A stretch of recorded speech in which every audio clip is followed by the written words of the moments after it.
quiero invitarle que vayamos rápidamente a la palabra de Dios. Primero de Samuel capítulo 4 versículo 10. Primero de Samuel capítulo 4 versículo 10. Amén, ya se sabe que está listo.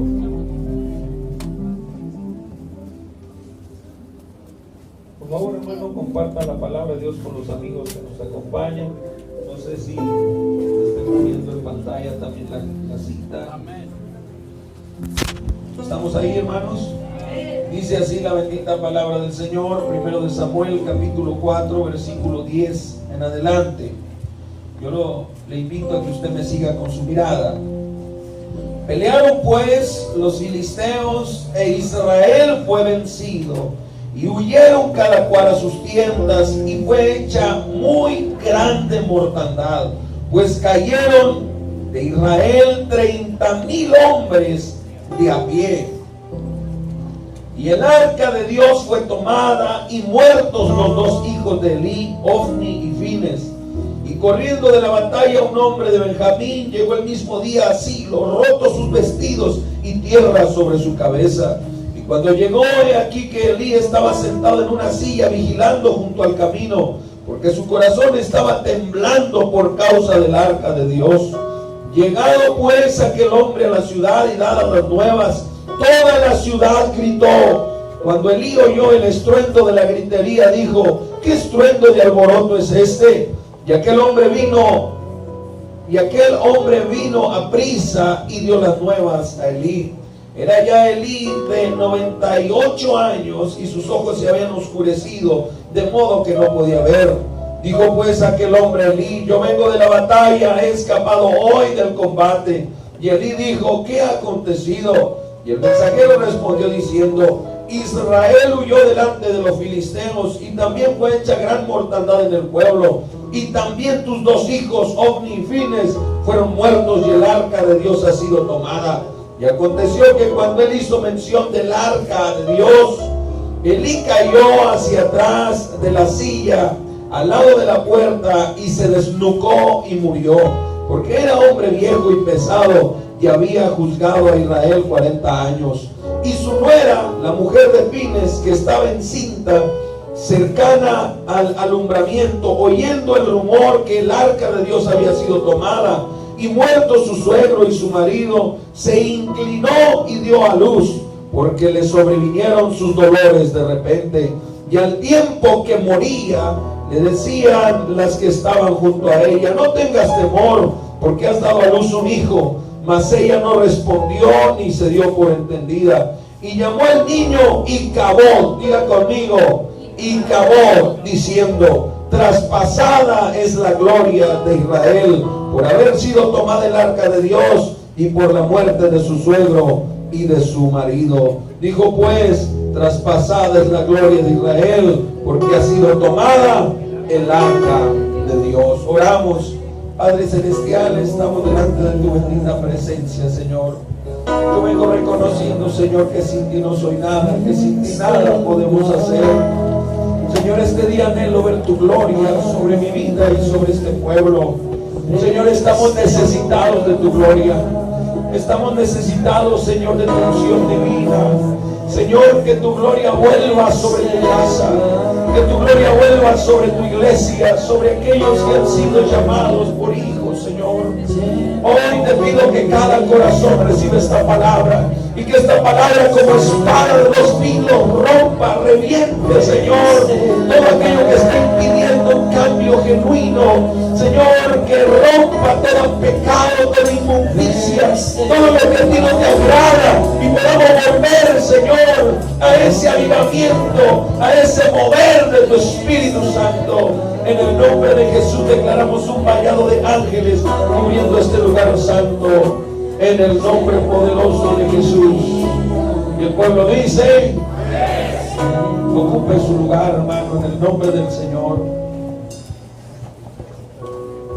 Aleluya. Hoy quiero, hermano, compartir el mensaje de la palabra de Dios con el título: la gloria de Dios. La gloria de Dios. El tema: recuperando el poder. Paz de Cristo. ¿Cuál es el título, hermanos? Y el tema: Y mire, antes de empezar con el mensaje, yo quiero recordarles que un mensaje es palabra de Dios y pan de vida. Y el pan de vida puede evitarnos muchas desgracias. Un mensaje puede evitarnos una desgracia para el día de mañana. Un mensaje puede nutrirnos para soportar las tentaciones, o puede llenarnos de fe para evadir los ataques del enemigo, de tal manera que cuando usted recibe la palabra de Dios, está preparando su vida para vencer, para permanecer firme en medio de los embates del enemigo. Así que yo le invito hoy que se despoje de toda carga, de sueño, de toda preocupación. Si hay alguna enfermedad, si hay alguna angustia, algún problema, recuerde que está en la casa del Todopoderoso, aquí donde el Señor envía bendición y vida eterna. ¿Cuántos alaban la gloria de Dios? ¿Alguien puede alabar a Dios con libertad hoy antes de empezar con el mensaje? ¿Alguien puede? ¿Es lo mejor que usted puede hacer para Dios, hermano? Eso es lo mejor que pueden hacer.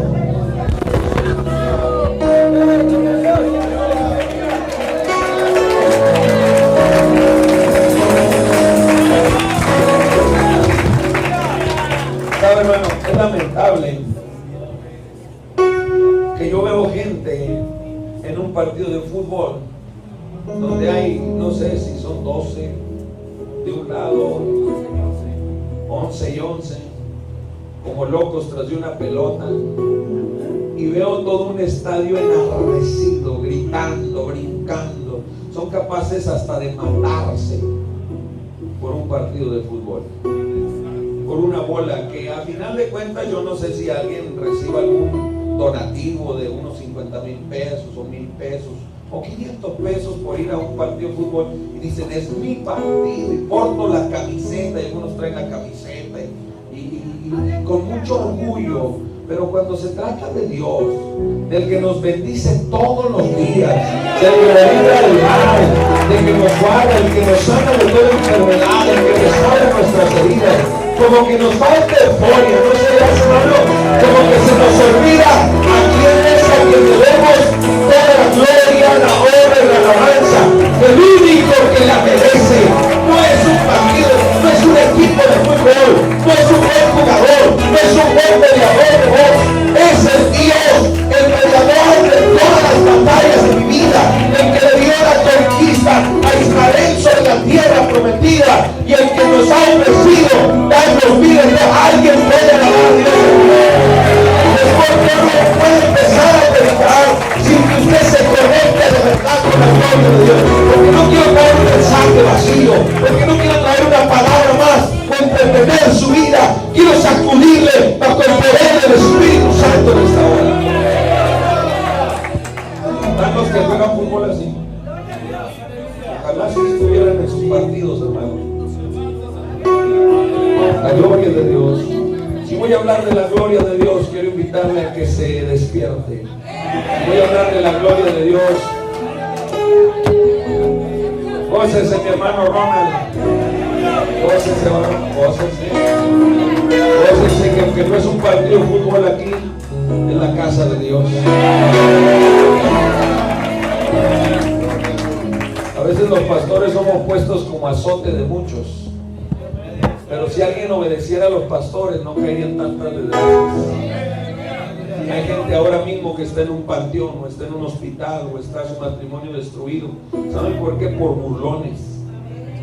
Porque en lugar de respetar a Dios y a su obra, se burlan. Se burlan del viejo porque ya está viejo, se burlan del joven porque se cree mucho, se burlan. Hermanos, llegará el día en que ya no habrá pastores. Y dice la Biblia que la gente ansiará morir, hermano Jaime, pero ya no habrá quien les predique. Así que este es el momento en que el que vaya a recibir la palabra la reciba, y el que no la quiera recibir, hermano, se prepare para recibir entonces el juicio. Porque el que no quiere el pan de los hijos, entonces recibe el juicio de los perdidos. Quiero hablar de la gloria de Dios, hermano, y quiero hablar de recuperar el poder. Porque vivimos en una generación sin poder.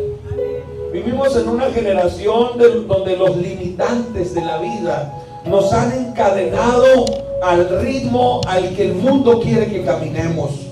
Vivimos en una generación, amados, donde se ha acabado la pasión por Dios y ha empezado a arder la pasión por lo terrenal. Y cuando vamos a la santa palabra del Señor, encontramos a una generación de Dios, como nosotros los que estamos aquí. Una generación fuera de sí, que empezó a vivir desordenadamente y cayeron bajo un terrible juicio.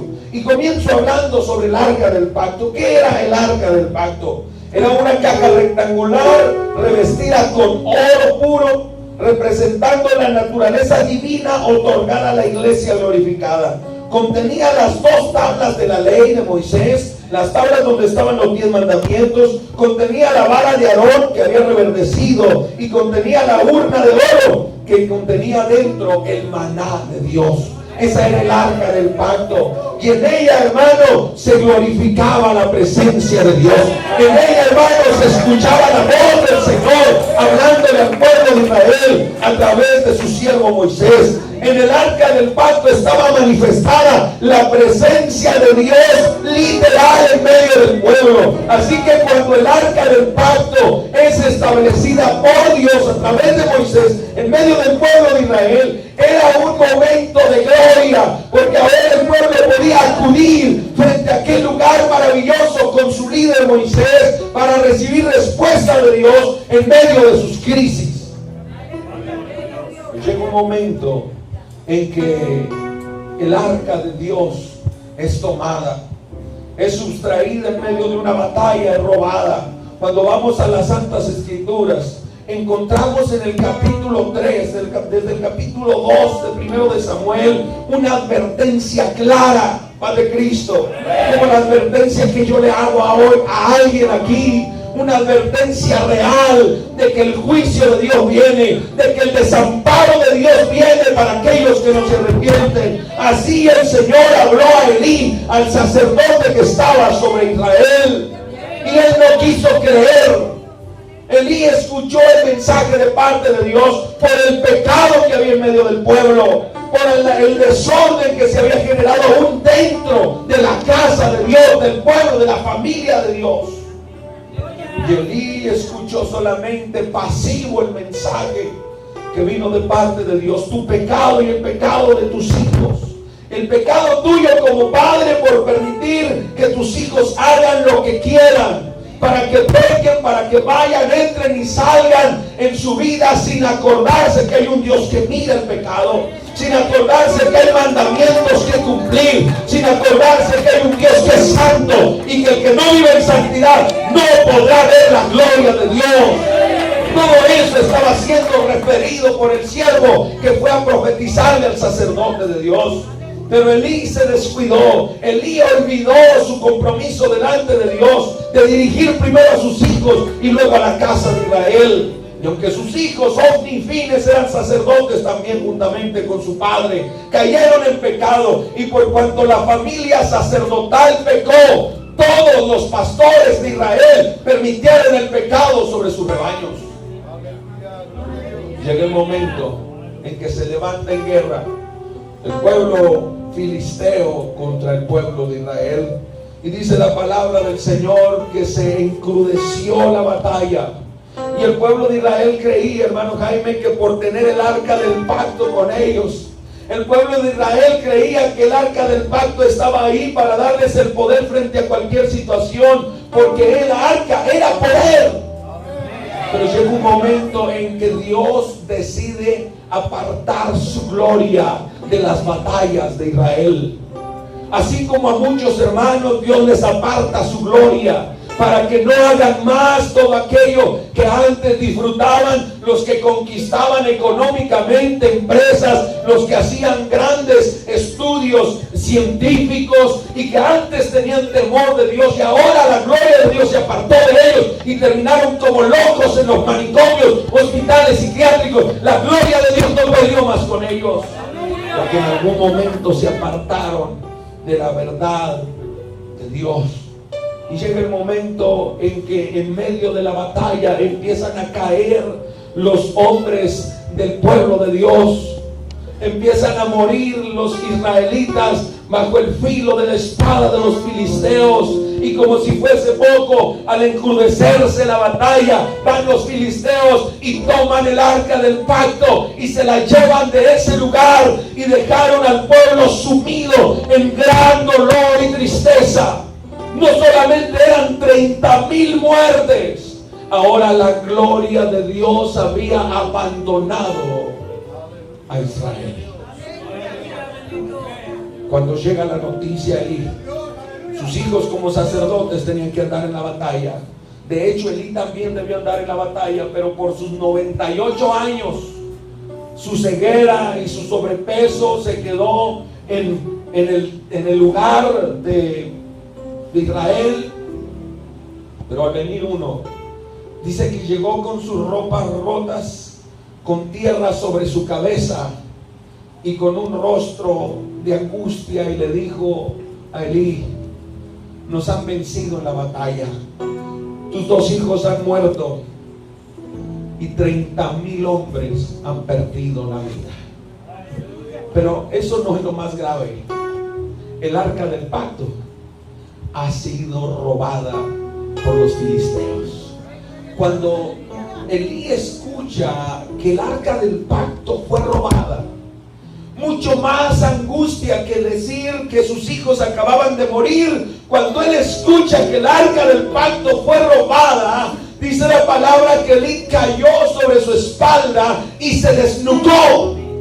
Murió en esa hora. Elí, al recibir la noticia. Cuando vemos nosotros este momento aterrador, encontramos a una mujer que, aunque no nos la describe la palabra detalle con nombres y cualidades, era esposa de uno de los hijos de Elí. Y llega la noticia hasta ella.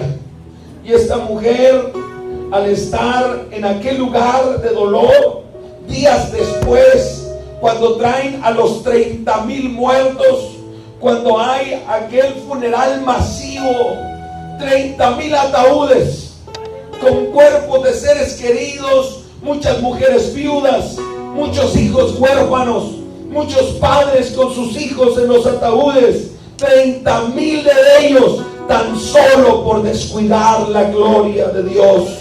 Entre esos 30,000 hombres estaban los 2 hijos de Elí y el sacerdote Elí. Se había quedado el pueblo en gran dolor. En ese tiempo de angustia, esta mujer, en medio de la muchedumbre, llega frente a aquellos 3 ataúdes. Frente a aquellos 3 ataúdes de los hombres que representaban la gloria de Dios. Elí, el sacerdote, y sus 2 hijos. Llena de angustia, de dolor, mira el ataúd de su cuñado, mira el ataúd de Ofni, mira el ataúd también de Elí. Quizá en medio de sus 2 hijos estaba el ataúd de Elí, pero se echó a llorar sobre el ataúd de Fines, su esposo. De alguna manera esta mujer representa a las pocas mujeres o hombres de Dios que les duele el pecado dentro de la iglesia o del pueblo de Dios. De alguna forma la palabra nos habla de una mujer adolorida que supo que algo malo había de ocurrir y que el dolor de su corazón había avisado que algo pasaría, pero quizás su esposo jamás la escuchó. Así como hay gente que jamás escucha hasta que está en la desgracia. Y esta mujer se echa sobre aquel féretro a llorar con un embarazo ya casi a punto de dar a luz. Pero llega a sus oídos la noticia, la más devastadora de todas. Y se entera esta mujer, no identificada, que no encontramos su nombre. Y se entera que el arca del pacto había sido robada. Y cuando ella se entera de esta noticia, cayó el dolor, la angustia y la soledad de estar en medio de un Israel sin Dios, en medio de un Israel sin gloria. Y le dan los dolores de parto, y dice que momentos después esta mujer empieza a dar a luz. Y en aquel momento dice que la mujer muriendo, cayó quizá agonizante, sale aquella criatura de su vientre, un niño con un nombre muy particular, Icabod. ¿Sabe cuál es el significado de Icabod? La gloria de Dios ha sido traspasada. Llega ese momento cuando esta mujer se entera que la gloria de Dios ya no está sobre Israel, y ante la angustia da a luz, y en medio de ese dolor nace un niño que carga sobre sus hombros el nombre del abandono de la gloria de Dios, que representa la afrenta al pueblo de Dios por haber descuidado su relación con Dios. Cuando llega el momento de la desgracia y de la ruina y de la miseria para el pueblo de Dios, era apenas el inicio de más de 20 años de abandono, Padre Cristo.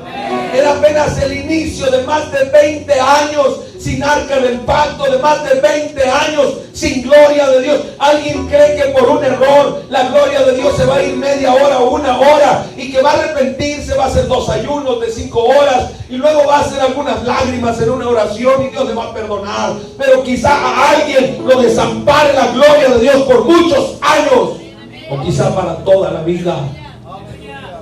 El pueblo de Dios se queda sin el arca del pacto, la gloria de Dios se aparta y empieza la desolación sobre Israel. La ruina estaba sobre ellos, no escucharon la voz del Señor, rechazaron el corregir el pecado, permitieron que sus hijos pecaran desenfrenadamente. Y hoy en este tiempo y esta generación, hermanos, estamos viviendo las mismas situaciones.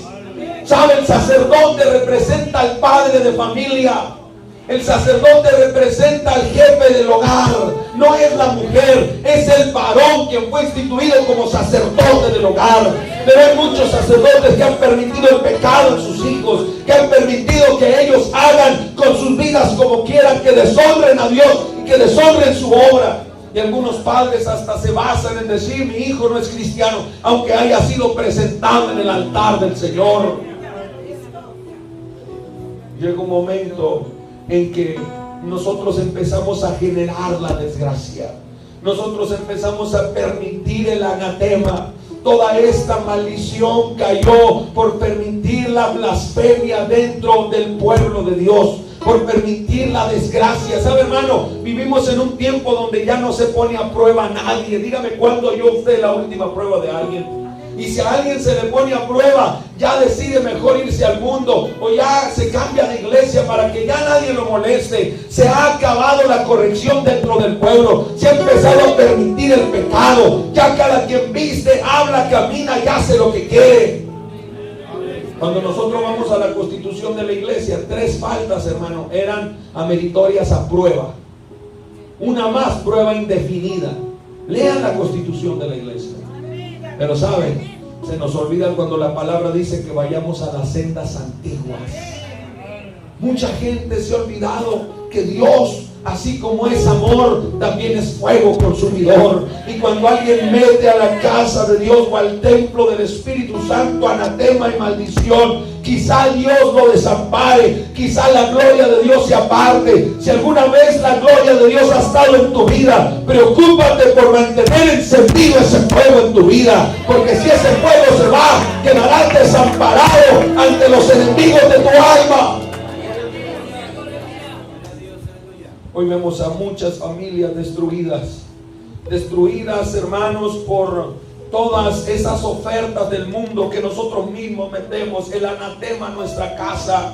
Vemos con tristeza cómo en cada hogar hay todo tipo de comodidades de la tecnología al alcance de nuestros hijos.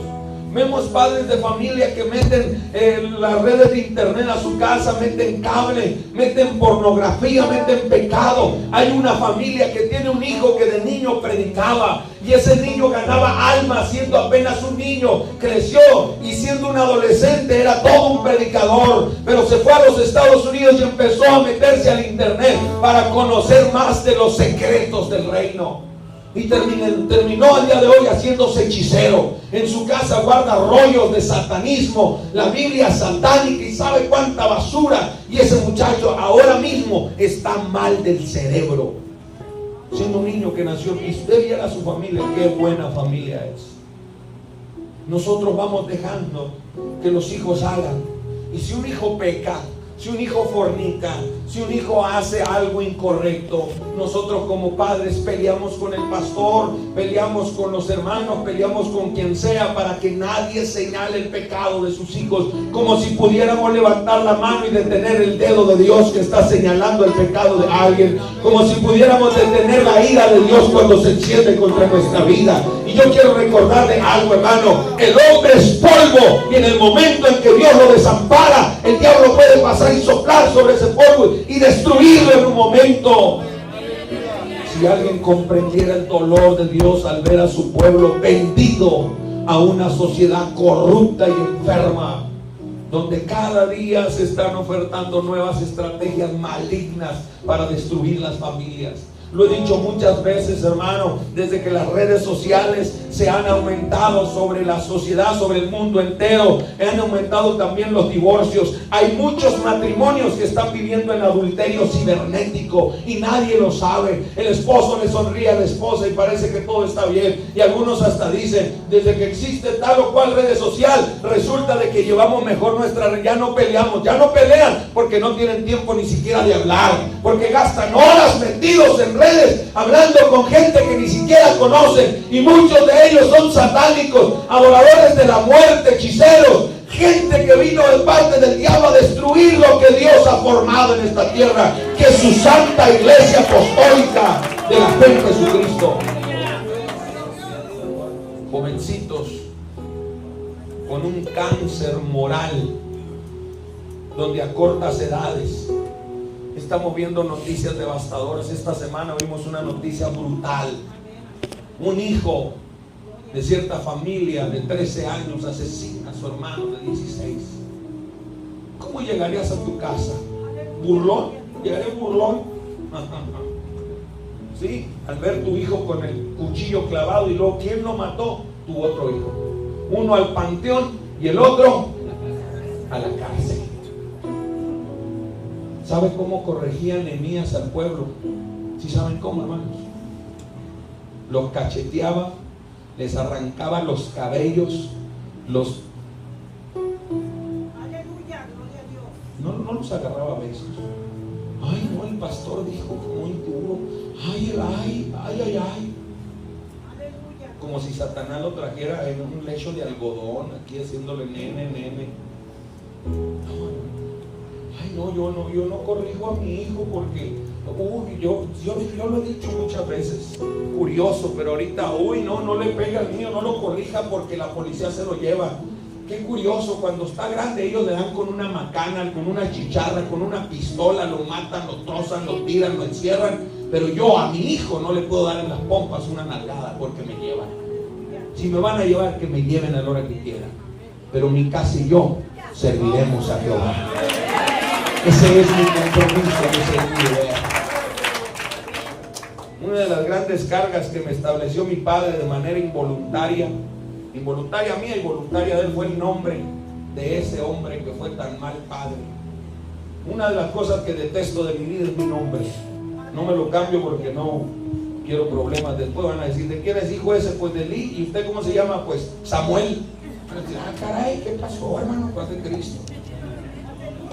Pero qué triste, qué doloroso es ver que hombres que alguna vez recibieron inspiración divina y revelación de Dios terminaron dejando destruir su casa. Abrieron las puertas de su hogar para que entrara Satanás, el Señor lo reprenda, y destruyera el corazón de su familia.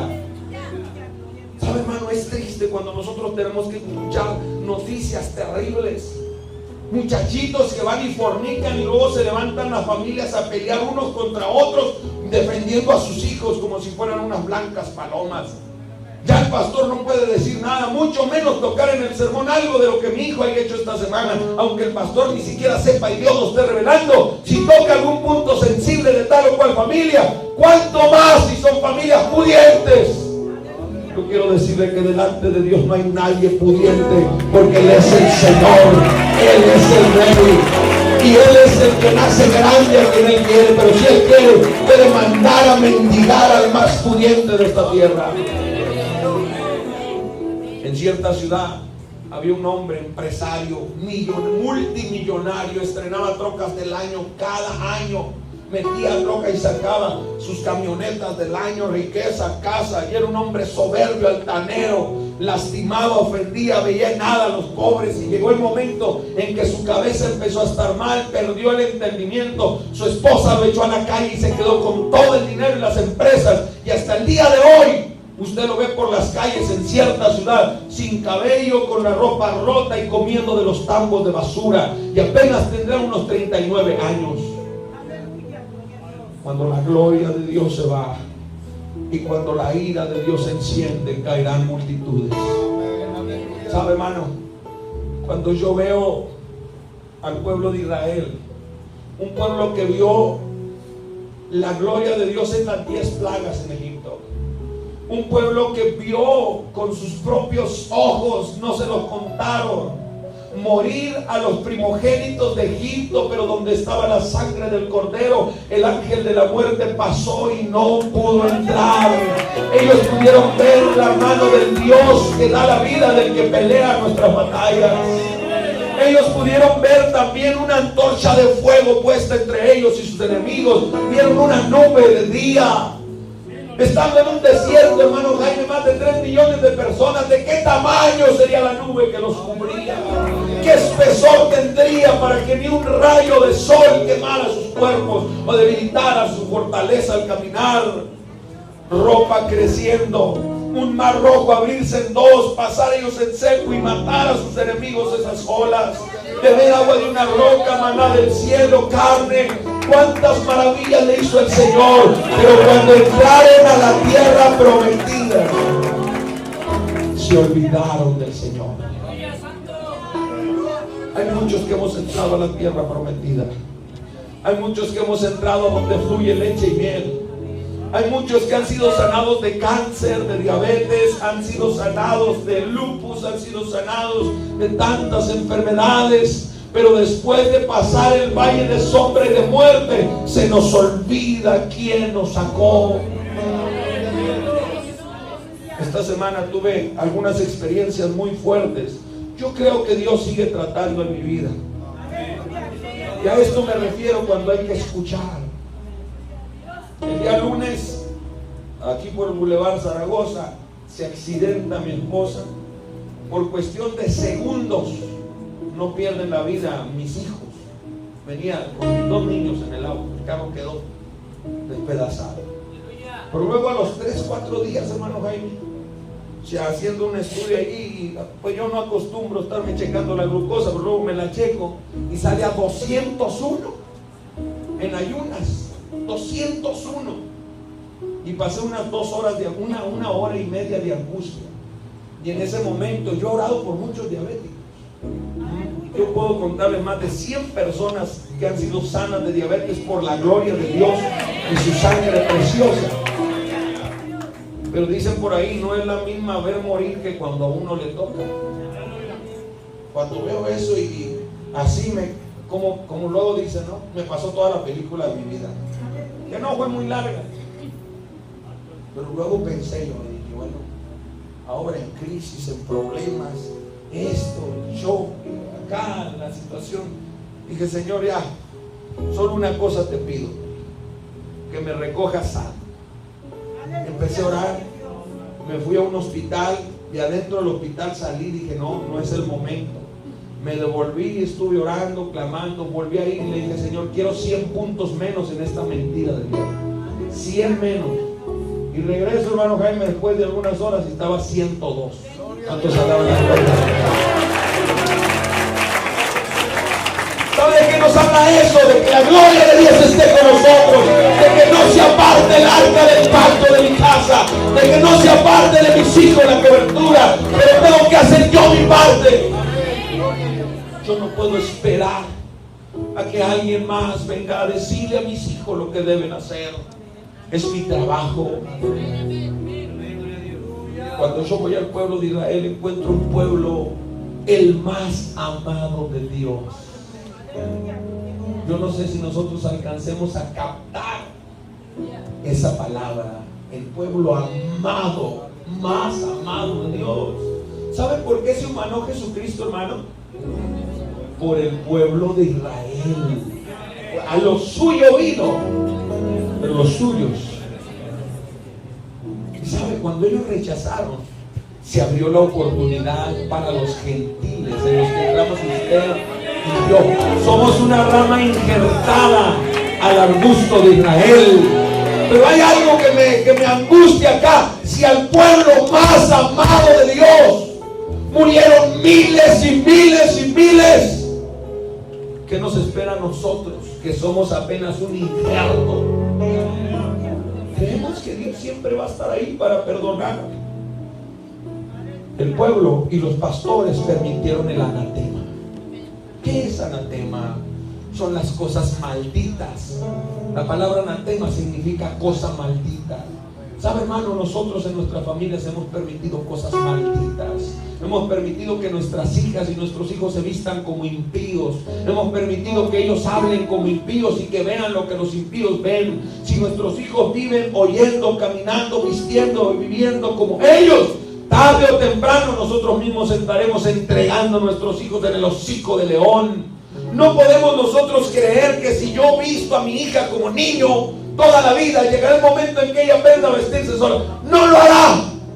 Si yo dejo que mi hija conviva o que escuche música impía, hay gente que dice, es que a mi hija le gusta esa música. ¿Y quién se la compra si ella todavía no trabaja? Y a ella le gusta esa ropa. ¿Y quién se la compra?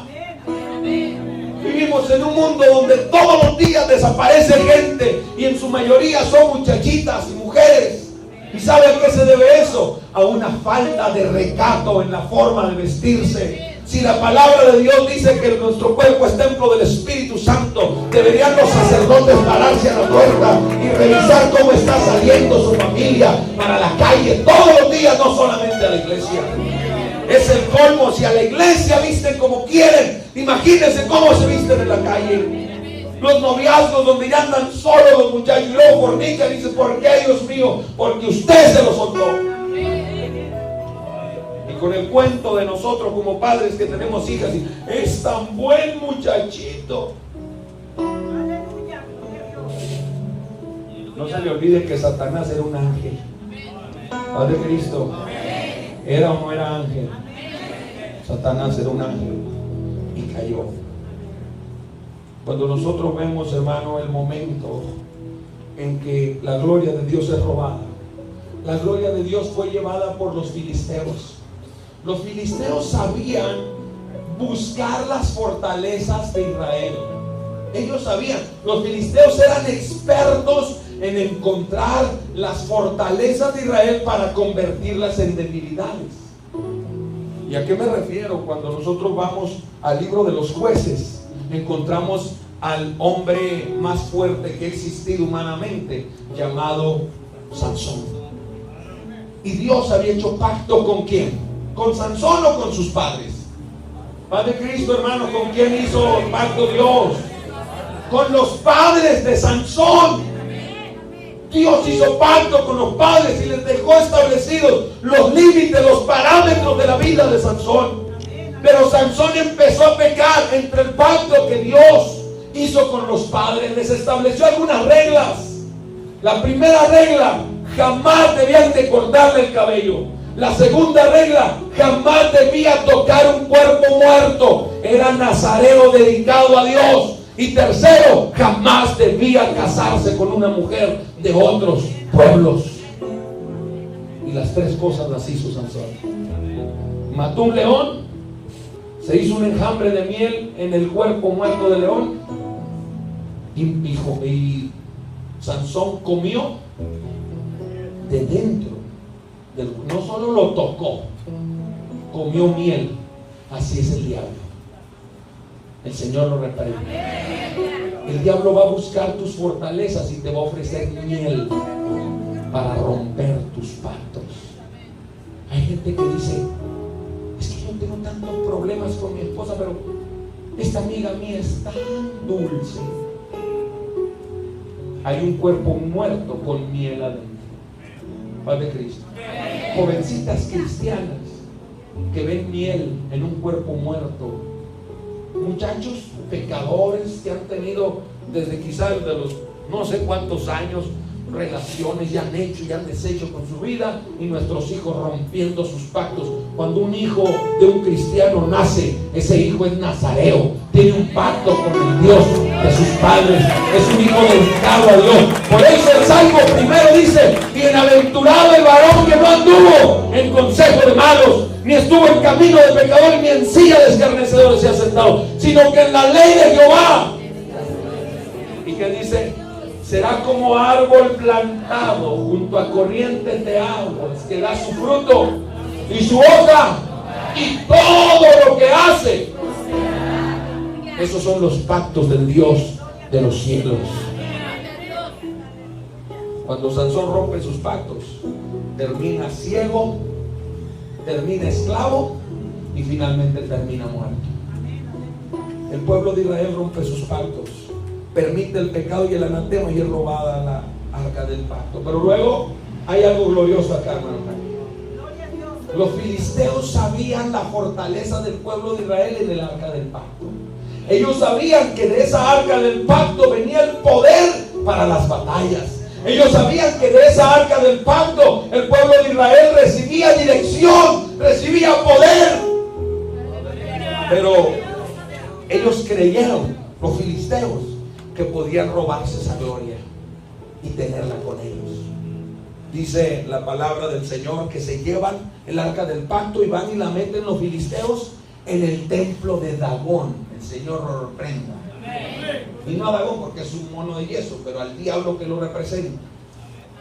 Y llegan y ponen el arca del pacto junto a un lado del altar de ese Dios falso.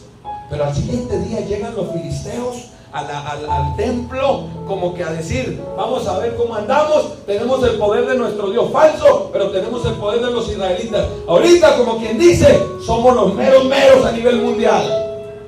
Pero cuando llegan, ven a la estatua de Dagón postrada frente al arca del pacto. Estaba tirada la imagen. ¿Cuántos alaban la gloria de Dios? No importa cuáles sean las fortalezas de este mundo, el Dios, la gloria del Dios al que nosotros servimos será sobre todo Dios falso que anda en este mundo tratando de redimir a la humanidad que el Señor compró con su sangre preciosa.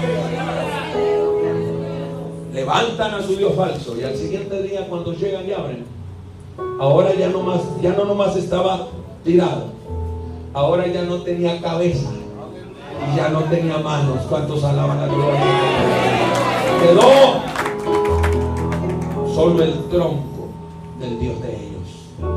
Pero aún así ellos dijeron: esta gloria, este Dios es tan tremendo, tan grande, tan poderoso, vamos a sacarlo de aquí, a llevarlo a otro lugar, tratando de tener una gloria robada, tratando de tener una gloria que no era para ellos. Y entonces empezaron a salirles tumores, hermano, a los filisteos. Muchos tumores en el cuerpo. Tumores terribles que mataron a miles de filisteos. Porque la gloria de Dios no es para cualquiera. Hay gente impía que no quiere entregarle su vida al Señor, pero quiere la gloria de Dios. Hay gente impía que cree que puede tener en su casa y en su familia la gloria de Dios y se defienden diciendo que Dios es Padre de todos y que Dios es bueno y que Dios también va a estar en mi casa, y si yo tengo un problema yo le pido a Él aunque ni a la iglesia vaya. Eso es una mentira del diablo.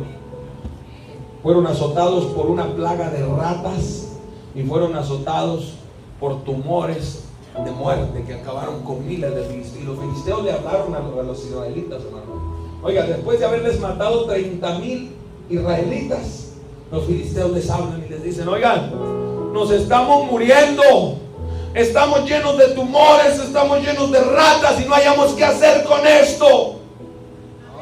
¿Dónde lo ponemos para que se detenga la mano de Jehová? Hermano, el pueblo de Israel no pudo pelear contra los filisteos por su pecado, pero Dios se basta solo para destruir a nuestros enemigos. Él no necesita que nosotros intervengamos. Cuando la mano de Dios se agrava contra los enemigos, no hay quien salve. Y entonces le dice Samuel: van a ser 5 tumores de oro. Oiga bien, 5 tumores de oro y 5 imágenes de ratas de oro también, y van a ir a ofrendarlas como expiación por su pecado. Imagínense qué tremendo, hermano, lo que les costó. Aparte de las miles de vidas filisteas, ahora tenían que juntar oro para hacer. Y dice: van a ser los tumores tal y cual los tienen en su cuerpo. Así que yo no sé de qué tamaño estarían los tumores. Imagínese usted a un artesano viendo una persona con un tumor enfrente y él diseñando un tumor de oro, 5 de ellos, para pedirle perdón al Señor por las 5 ciudades filisteas que habían sido atacadas por el juicio de Dios. Sale y entregan el arca del pacto, pero luego la ponen sobre dos becerros, sobre 2 vacas, y se van las vacas caminando solas, y van y se separan las vacas en un pueblo. Y este pueblo era un pueblo que no había aprendido a respetar, Padre Cristo. Y aquí va otra, agárrese, póngase casco. Un pueblo que no había aprendido a respetar la gloria de Dios. Este pueblo había creído que ellos podían manipular la gloria de Dios, que ellos podían tocar, que ellos podían meter sus manos donde ellos quisieran. Y esto es algo que nosotros debemos saber. La palabra del Señor nos habla de que no debemos siquiera tocar lo que es sagrado por Dios. Y esto nos habla también, hermano, de cuando nosotros tenemos el descuido de tratar de ocupar el lugar que no nos corresponde como pueblo de Dios. En una parte nos habla a los hijos cuando queremos tocar el lugar del Padre. Padre Cristo, hijo. No, es que mi papá no sabe, es que mi papá esto, es que mi papá está malo. Eso nos va a apartar de la gloria de Dios. El juicio a los habitantes de Bet-Semes, ciudad cananea conquistada por el pueblo de Israel.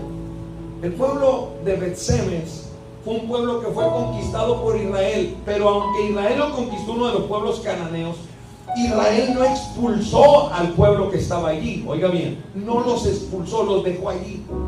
Y cuando llegan aquellas vacas con el arca del pacto cargando, algunos del pueblo de Bet-Semes, de la raíz de los cananeos, se les hizo fácil ir y abrir el arca del pacto para ver qué había dentro. ¿Y sabe qué ocurrió? Murieron 50,070 hombres del pueblo de Bet-Semes.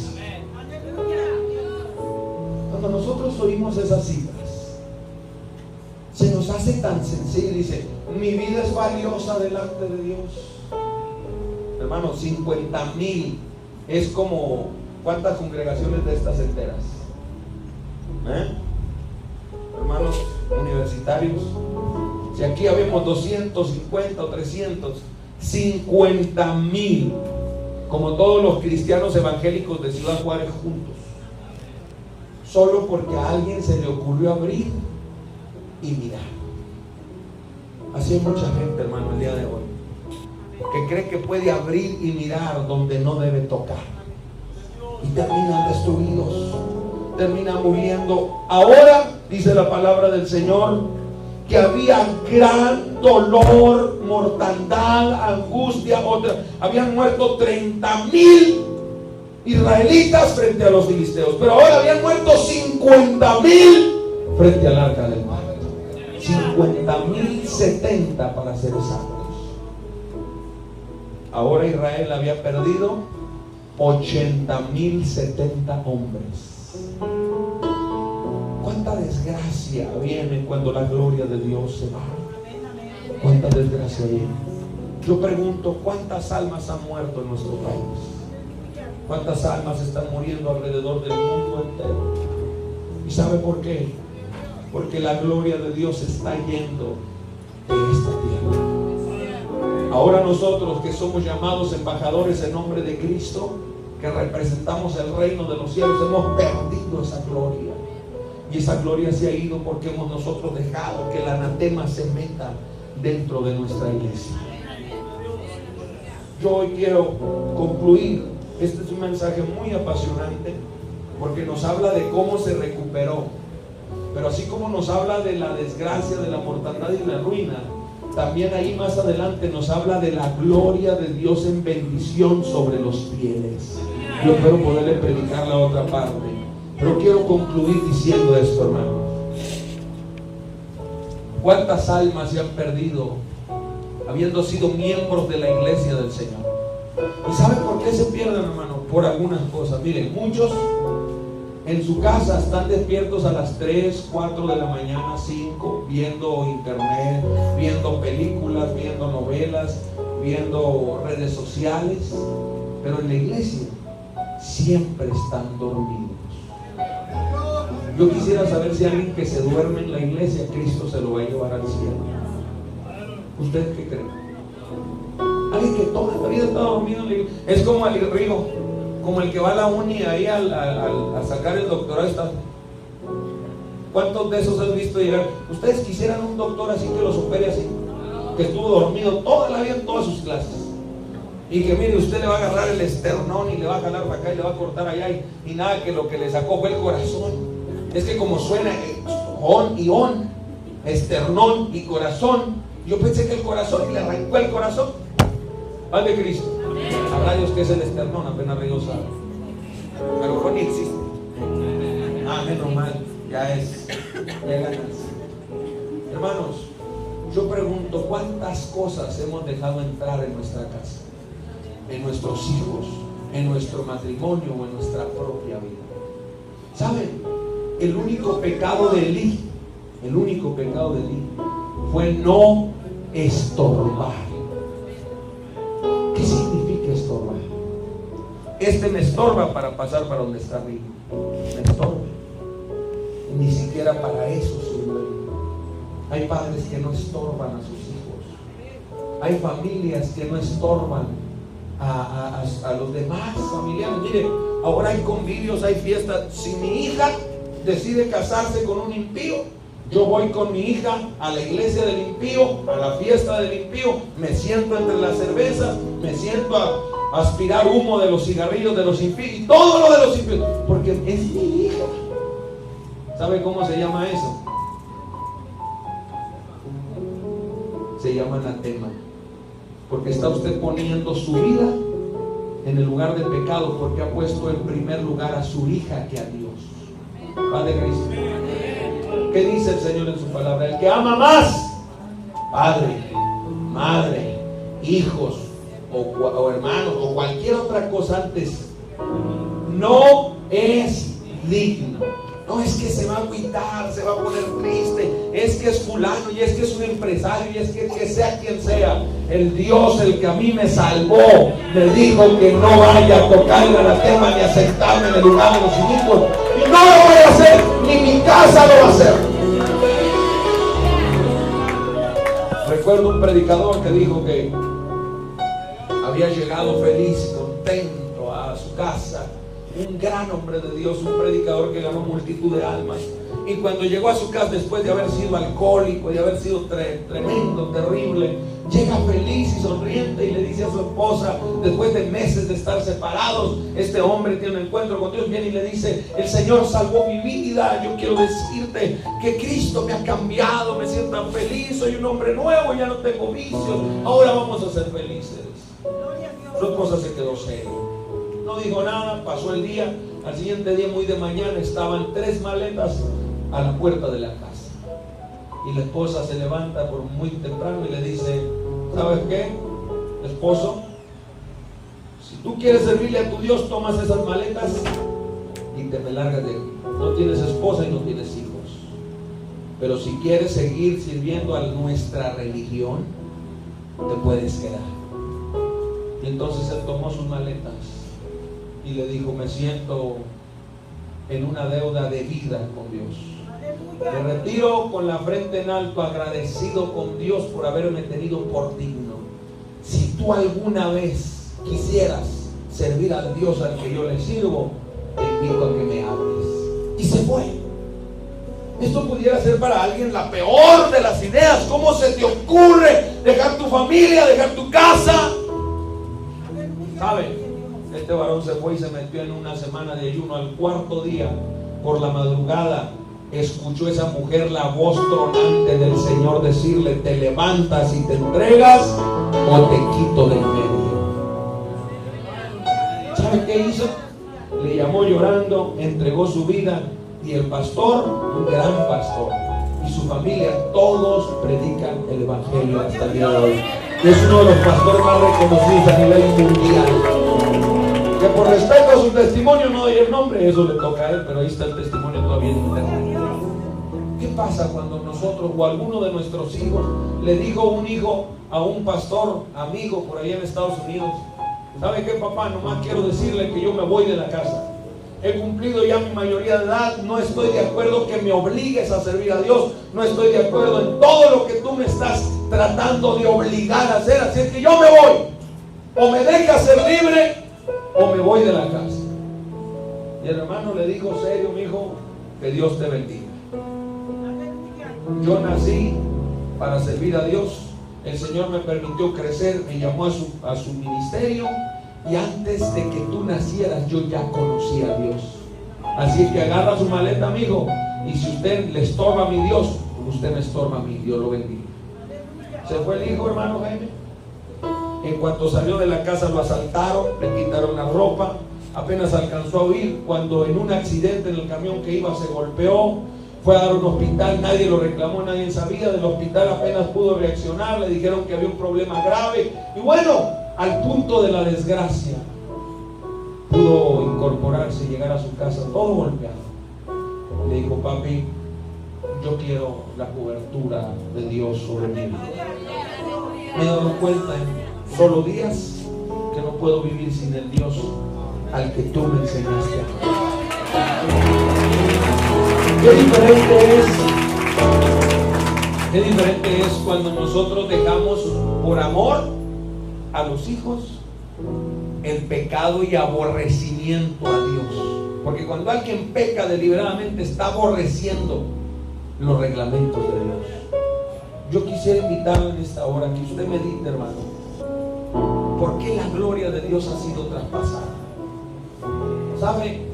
En el libro de los Hechos, capítulo 1, versículo 8, el Señor Jesucristo le dijo a su iglesia: pero recibiréis poder cuando haya venido sobre vosotros, y me seréis testigos. ¿Sabe, hermano?